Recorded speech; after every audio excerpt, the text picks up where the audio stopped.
Hello friends, മഴ തോരും മുമ്പിലേക്ക് എല്ലാവർക്കും സ്വാഗതം. അങ്ങനെ നമ്മുടെ ഗംഗാധരനും ശിവനും കൂടെ വൈജയെ വീട്ടിലേക്ക് കൊണ്ടുവന്നിട്ടുണ്ടല്ലോ, കടപ്പാട്ടേക്ക്. ആ സമയത്ത് വൈജയ്ക്ക് തീരെ ഇഷ്ടപ്പെടുന്നില്ലെങ്കിലും നിവർത്തിയില്ലാതെ ഗംഗാധരൻ പറയുന്നത് കേട്ട് അവിടെ നിന്നേ പറ്റുള്ളൂ തോന്നി. പക്ഷേ ഏട്ടന്മാരോട് രണ്ടുപേരോടും തർക്കിക്കുകയാണ്. നിങ്ങൾ ഇവിടുന്ന് പോയി കഴിയുമ്പം അന്നേരത്ത് ഞാൻ ഇവിടുന്ന് ഇറങ്ങും. എന്നെ ബലമായി ഇവിടെ പിടിച്ചുകൊണ്ട് വന്നിട്ടൊന്നും യാതൊരു കാര്യമില്ല എന്ന് പറയുമ്പോൾ ഗംഗാധരൻ പറയുന്നുണ്ട്, നീ എന്തിനാ വൈജയെ ഇങ്ങനെ ഇത്രത്തോളം അഹങ്കാരം കാണിക്കുന്നത്? നീ കുറച്ചൊക്കെ നിന്നെക്കുറിച്ച് കൂടി നീ ചിന്തിച്ച് നോക്ക്, നിൻ്റെ മക്കളെക്കുറിച്ച് ചിന്തിച്ച് നോക്ക്. അവർ നല്ലപോലെ ജീവിക്കണമെന്നും അവർ നല്ലൊരു നിലയിൽ എത്തിക്കണമെന്നും അവർക്ക് വേണ്ടി നീ ഇവിടെ വേണമെന്നും ഒക്കെ നിനക്ക് ചിന്തിച്ചുകൂടെ? അത് ഞാൻ മാത്രം ചിന്തിച്ചിട്ട് കാര്യമില്ലല്ലോ. നീയാണിപ്പോൾ ചിന്തിക്കേണ്ടത് വൈജയ്, നീ തന്നെയാണ് ചിന്തിക്കേണ്ടത്. നീ ഒറ്റൊരാൾ ഒരല്പം ഒന്ന് അയഞ്ഞാൽ തീരാവുന്ന പ്രശ്നം മാത്രമേ ഉള്ളൂ. നിങ്ങളൊക്കെ എന്തിനാ ഗംഗേട്ടാ എനിക്ക് വേണ്ടി ഇങ്ങനെയൊക്കെ സംസാരിച്ചിട്ട് ആ ബാലചന്ദ്രന് നല്ലതും അവരുടെ സൈഡിൽ നിന്നും സംസാരിക്കുന്നത്? അതെ, അതിൻ്റെ കാരണമൊക്കെ നിനക്ക് വഴിയേ മനസ്സിലാവും. നിനക്ക് അല്പമെങ്കിലും ബുദ്ധി ഉണ്ടെങ്കിൽ നീ ഒന്ന് ചിന്തിച്ച് നോക്ക്.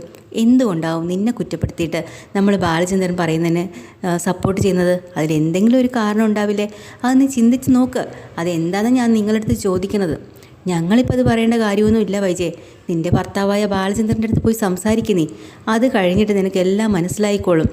എന്ത് മനസ്സിലാവാൻ? ഞാനൊരു കാര്യം പറയാം. ആലോചിച്ച് കാര്യങ്ങൾ നീ തീരുമാനിച്ചോ. അതുകൊണ്ട് എടുത്തു ചാടി ഒന്നും തീരുമാനങ്ങൾ നീ എടുക്കരുത്. ബാലേന്ദ്രനോട് ആദ്യം പോയി സംസാരിക്കുക. അത് കഴിഞ്ഞ് അവൻ്റെ പറയുന്ന കാര്യങ്ങളെല്ലാം കേട്ട് കഴിഞ്ഞതിന് ശേഷം മാത്രം നീ ഓരോ തീരുമാനങ്ങൾ എടുത്താൽ മതി. ഇവിടുന്ന് മാറി താമസിക്കണോ, പുതിയ വീടെടുക്കണോ, മക്കളെയും കൊണ്ട് പോകണോ, എങ്ങനെയൊക്കെ മനസ്സിലായല്ലോ? എന്തായാലും ഞാൻ കുറച്ച് ദിവസം കഴിഞ്ഞിട്ടേ തിരിച്ചു പോകുന്നുള്ളൂ എന്ന് ഗംഗാധരൻ പറയുകയാണ്. അങ്ങനെ അവർ രോഹിത്തിനെ കാണാൻ വേണ്ടി മുറിയിലേക്ക് കയറി വരുവാണ്. രോഹിത്തിൻ്റെ അവസ്ഥ കാണുമ്പോൾ തന്നെ അവർക്ക് വല്ല വിഷമമുണ്ട് കേട്ടോ. ആദ്യം ശിവന് നല്ലതായിട്ട് പോകും, കാരണം ഹരി അകത്തായി കിടക്കുവാണ്, രോഹിത്ത് പുറത്തിറങ്ങിയിട്ടുണ്ട്. അതിനൊരു വിഷമം ശിവനുള്ളത് കൊണ്ട് തന്നെ ഗംഗാധരൻ പറയുന്നുണ്ട്, എന്തായാലും ശിവ നീ ഒരു കാര്യം ചെയ്യ്, അങ്ങനെയൊന്നും ചിന്തിക്കണ്ട. കാരണം ഇപ്പോൾ ഇവൻ്റെ അവസ്ഥ ഇങ്ങനെയല്ലേ, ഈ ഒരു സമയത്ത് അവനെ സമാധാനപ്പെടുത്തേണ്ടത് നീ തന്നെയാണ്. നമുക്കൊന്ന് പോയി കാണാം എന്ന് പറഞ്ഞ് രോഹിത്തിനെ വന്ന് കാണുന്നുണ്ട് കേട്ടോ.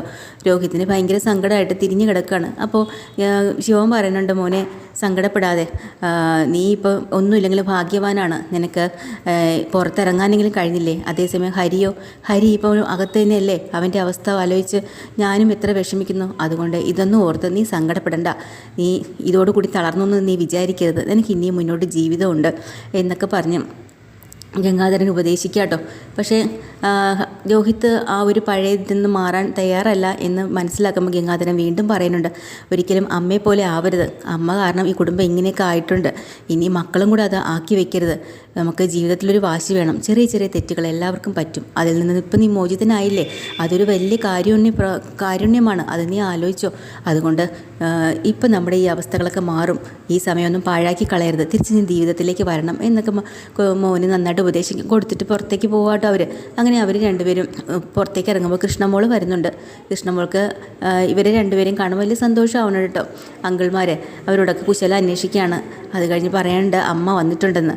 അതെയോ, അമ്മ ഇങ്ങോട്ട് വന്നിട്ടുണ്ട് മോളെ. കാര്യങ്ങളൊക്കെ പറഞ്ഞ് നമ്മളിവിടെ കൊണ്ടുവന്നിട്ടുണ്ട്.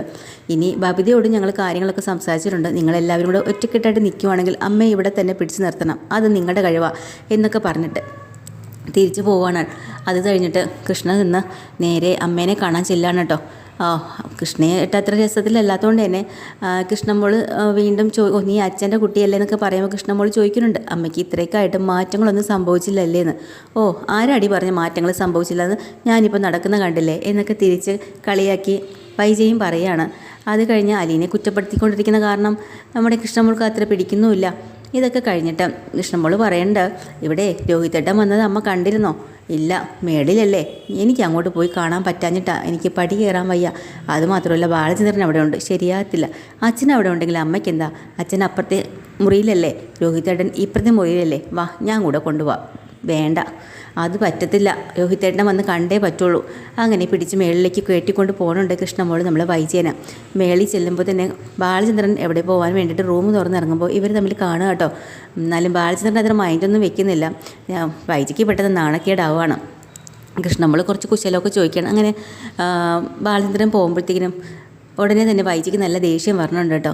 നീ ഇങ്ങോട്ട് വന്നേ, എനിക്കാണെങ്കിൽ കാല് നല്ല വേദന. ഓ, അമ്മയ്ക്ക് അച്ഛനെ പേടിച്ചിട്ട് ഇങ്ങോട്ട് കയറി വരാൻ വയ്യല്ലേ? എനിക്ക് നിൻ്റെ അച്ഛനെ യാതൊരു പേടിയില്ല. നിൻ്റെ അച്ഛനെന്തേ എന്നെ പിടിച്ച് തിന്നു കളയോ? പിന്നെന്തേ അമ്മയ്ക്ക് ഇത്ര മടി? എനിക്കിഷ്ടമല്ല, അത്ര തന്നെ. അങ്ങനെ രോഹിത്തിനെ കാണാനായിട്ട് അകത്തേക്ക് ചെല്ലുക. പാവം, രോഗത്തിന് നല്ലൊരു മനസ്സമാധാനം കൊടുക്കേണ്ട അമ്മ ചെന്നുണ്ടെ കുറേ കുറ്റപ്പെടുത്തലാട്ടോ. എന്നാലും ആശുപത്രി കിടന്നപ്പോൾ എനിക്ക് വലിയ നാണക്കേടായിപ്പോയി. പുറത്തിറങ്ങി തല ഉയർത്തി പിടിച്ച് നടക്കാൻ പറ്റുന്ന പ്രവൃത്തിയാണോടാ നീയൊക്കെ ചെയ്തത്? നാണക്കേട് ആയിപ്പോയല്ലോ ഈശ്വര, എനിക്കാണെങ്കിൽ ചത്താൽ മതി എന്നായിരുന്നു എന്നൊക്കെ പറഞ്ഞ് കുറേ കുറ്റപ്പെടുത്തല. അവസാനം കൃഷ്ണമോള് വഴക്ക് പറയുന്നുണ്ട്. എന്തിനാ അമ്മേ ഏട്ടനെ ഇനി ഇങ്ങനെയൊക്കെ പറയുന്നത്? തെറ്റ് പറ്റിപ്പോയി. തെറ്റ് പറ്റിപ്പോയി.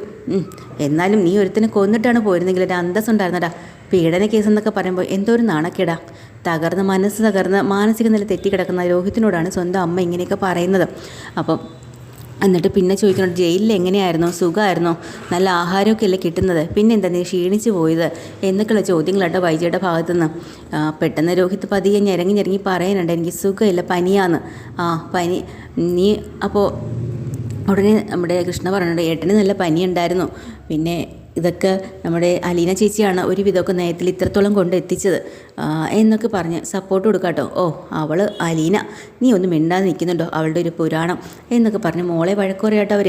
അത് കഴിഞ്ഞ് മോനെ, എനിക്ക് തീരെ നടക്കാൻ വയ്യാതെ ഞാൻ ഇങ്ങോട്ട് കയറി വന്ന് നിന്നെ കണ്ടത്. എപ്പോഴെപ്പോഴും ഓടി വരാനൊന്നും എനിക്ക് പറ്റില്ല. ഞാൻ താഴെ കാണും. എത്ര ദിവസം കാണുമെന്ന് എനിക്ക് പറയാൻ പറ്റത്തില്ല. നിനക്ക് എന്തെങ്കിലും ആവശ്യമുണ്ടെങ്കിൽ നീ അങ്ങോട്ട് വന്നോളൂ കേട്ടോ എന്ന് പറഞ്ഞിട്ട് വൈജ താഴേക്ക് ചെല്ലാണ്. അതൊക്കെ കഴിഞ്ഞിട്ട് നമ്മുടെ രേവതിക്കുട്ടി വിളിക്കുന്നുണ്ട് അലീനേനെ. അപ്പോൾ അലീന കുശലമൊക്കെ ചോദിക്കുന്നതിൻ്റെ കൂട്ടത്തിൽ ഇവിടുത്തെ വിശേഷങ്ങളൊക്കെ ചോദിക്കുകയാണ്. പീഡന വീരൻ നമ്മുടെ രോഹിത് എന്തെന്ന് ചോദിക്കുകയാണ് കേട്ടോ. അപ്പോഴാണ് അലീനയ്ക്ക് ദേഷ്യം വരികയാണ്. രേവതിക്കുട്ടി, അവൻ ഇനി അങ്ങനെയൊന്നും വിളിച്ചേക്കരുത് കേട്ടോ. അവനൊരു തെറ്റും ചെയ്തിട്ടില്ല, അതുകൊണ്ടല്ലേ അവനിപ്പോൾ വീട്ടിലിരിക്കുന്നത്. ഓ, തെറ്റ് ചെയ്യാത്ത പുണ്യവാളൻ, അതുകൊണ്ടാണല്ലോ എല്ലാത്തിനും കൂട്ടി നിൽക്കാൻ കൂടെ പോയതല്ലേ. എടി മോളെ, അതൊക്കെ കഴിഞ്ഞു. അവൻ അറിയാണ്ട് പറ്റിപ്പോയതാണ്. അതുകൊണ്ട് നീ ഇനി അങ്ങനെയൊന്നും പറഞ്ഞേക്കരുത് അവന്. നമുക്ക് എങ്ങനെയെങ്കിലും അവൻ്റെ ജീവിതത്തിലേക്ക് തിരിച്ചു കൊണ്ടുവരണം. അവന് നല്ല സുഖമില്ല. അതുമാത്രമല്ല, ഇവൻ ഇവിടുന്ന് എന്തൊക്കെ പണിയാണ് കാണിച്ചു വെച്ചെന്ന് നിനക്കറിയോ? ആഹാരം കഴിക്കുന്നില്ല, കൊടുക്കുന്നൊക്കെ തട്ടിക്കളയുന്നുണ്ട്. പോരാ, അപ്പോൾ ഈ ബാലചന്ദ്രൻ സാർ ഒന്നും മിണ്ടിയില്ലെന്നോ? ഡോർ തുറക്കാൻ മടിച്ചതുകൊണ്ട് ഒരു ആശാരിയെ വിളിച്ച് അപ്പോൾ ആദ്യ രാത്രി തന്നെ ഡോറിൻ്റെ വാതിലും കുറ്റിയൊക്കെ ഇളക്കി മാറ്റി. അറിയോ? അങ്ങനെ തന്നെ വേണം ചേച്ചി. എന്നിട്ട് എന്തായി? ഇവിടുന്ന് ഇറങ്ങിപ്പോയി. നാട്ടുകാരെല്ലാം കൂടെ കൈകാര്യം ചെയ്തു. തിരിച്ചതേ ഇവിടെ വന്നു. ഇപ്പോൾ പനി പിടിച്ച് വൈറൽ ഫീവറായിട്ട് കിടക്കുക. ആഹാരം വേണ്ട, ഒന്നും വേണ്ട. അവനെ എങ്ങനെയെങ്കിലും നമുക്ക് ജീവിതത്തിൽ തിരിച്ചു കൊണ്ടുപോകണം. ഇനി നീ അവനെ അങ്ങനെയൊന്നും പറഞ്ഞേക്കരുതേ. ശരി ചേച്ചിക്ക് വേണ്ടി ഞാൻ ഇനിയൊന്നും അങ്ങനെയൊന്നും പറയണില്ല എന്നൊക്കെ പറഞ്ഞ് അവിടുത്തെ വിശേഷങ്ങളെല്ലാം ചോദിക്കണം കേട്ടോ. അപ്പോൾ ഇതെല്ലാം കഴിഞ്ഞ് നമ്മുടെ കൃഷ്ണമോള് അലീനയുടെ അടുത്ത് വരുന്നുണ്ട്. കാര്യങ്ങളൊക്കെ സംസാരിക്കാനൊക്കെ ആയിട്ട്. രോഹിത്തിനാണെങ്കിൽ കഞ്ഞി കൊടുക്കണം, ആഹാരം കൊടുക്കണം. ഇതെല്ലാം ചെയ്തത് അലീനയാണല്ലോ. അങ്ങനെ കുറച്ച് കഞ്ഞിയൊക്കെ ആയിട്ട് രോഹിത്തിൻ്റെ അടുത്തേക്ക് വരുവാണ് അലീന. സാധാരണ പോലെ തന്നെ എടുത്ത് കൊടുക്കുവാണെങ്കിലും തട്ടിക്കളയാനായിട്ട് രോഹിത്ത് പതിവ് പോലെ. അലീനയ്ക്ക് നല്ല ദേഷ്യം വരണുണ്ട്. എന്നിട്ട് ചോദിക്കുന്നുണ്ട്, എന്ത് പണിയാണ് നീ കാണിക്കുന്നത്? എത്ര തവണ നിനക്ക് ഞാൻ ആഹാരം കൊണ്ടു തന്നു, അപ്പോഴൊക്കെ നീ എന്തിനാണ് ഈ തട്ടിക്കളയുന്നത്? പറയാൻ നിന്നോട് എനിക്ക് സ്നേഹമുള്ളതല്ലേ വീണ്ടും ഞാൻ ഉണ്ടാക്കി നിൻ്റെ അടുത്ത് കൊണ്ടുവരുന്നത്? ഇതുപോലെ ആരെങ്കിലും ചെയ്യോ? തട്ടിക്കളഞ്ഞ നിൻ്റെ അമ്മയാണെങ്കിൽ നിൻ്റെ അടുത്ത് ചെയ്യുമോ എന്നൊക്കെ ചോദിക്കുന്നുണ്ട് കേട്ടോ അലീന. അപ്പോൾ എനിക്ക് അത്രയ്ക്ക് ഇഷ്ടമായതുകൊണ്ടാണ് നിന്നോട് ഞാൻ ഇങ്ങനെയൊക്കെ നീ എന്നോട് ഇങ്ങനെയൊക്കെ ദ്രോഹം ചെയ്യാമോ എന്നൊക്കെ ചോദിച്ചു ഒരുപാട് കരയുന്നുണ്ട് കേട്ടോ നമ്മൾ അലീന. പക്ഷേ പറഞ്ഞ് അവസാനം അലീനയോട് നമ്മുടെ രോഹിത്തിന് വല്ലാത്തൊരു അനുകമ്പ സ്നേഹമൊക്കെ തോന്നുന്നുണ്ട്.